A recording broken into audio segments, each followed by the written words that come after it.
Well, this was the moment we've all been waiting for. It's time to get my hands a little dirty, or a lot dirty, as Arlen has told me is going to happen.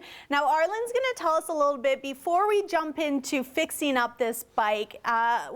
This is what the Bike Co-op is all about. Tell us a little bit about that. Well, a big thing about the Bridge City Bicycle Co-op is we want to have a space for people to be able to fix their bikes. One of the problems is when you need to fix your bike, you often need parts. So we rely on donations quite a bit.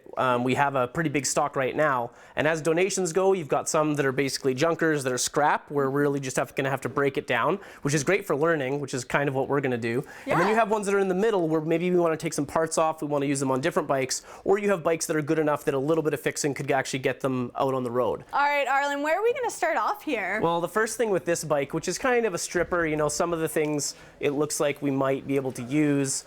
We might even be able to ride this bike totally, but let's look at what needs to be fixed. The cables here, you can see this fraying happening, and that is just no good. We're going to have to recable this. The other nice thing is that it looks like this wheel might not be spinning really true, so we want to get the wheel off. If you notice, trying to take the wheel off, the brakes are in the way, so why don't we just cut the cable so that we can get straight to it. So why you can not? Use this. Oh my gosh. Okay, my first lesson, how to use wire cutters.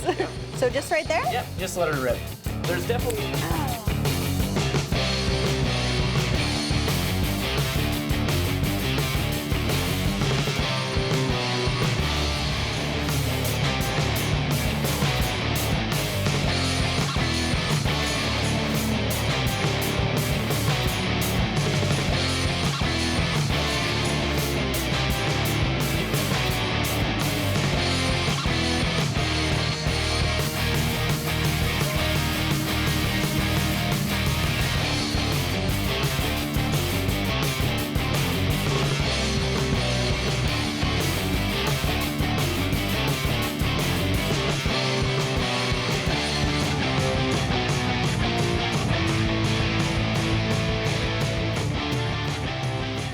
So basically you're just going to lock this in and spin it.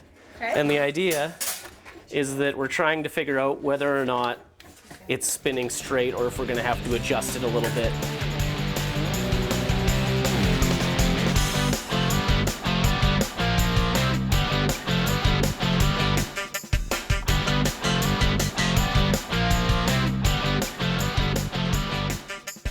Theoretically, I should be able to pull this out.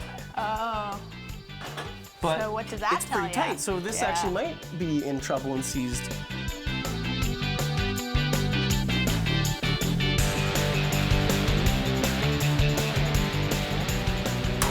For all my ex-boyfriends!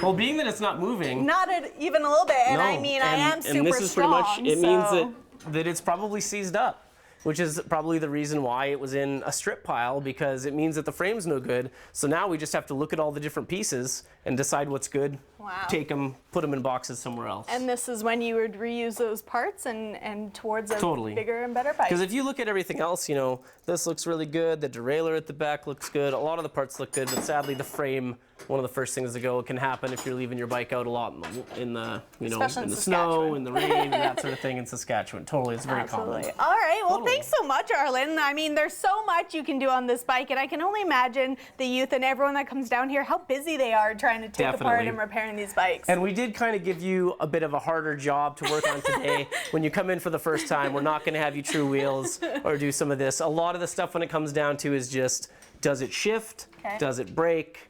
Take your tires off, fill up the tire. It's pretty much the most common things that you're going to work on, and all of those are very easy and don't have too crazy tools. All right, well, thank you for letting me use these crazy tools. I loved it. And those are just a few tips that you can even try at home to assess or diagnose your bike. Well, thank you so much, Arlen. I've had a great time, and I'll actually have to come down and try one of these classes out. You can swing a hammer down here anytime. I mean, yeah.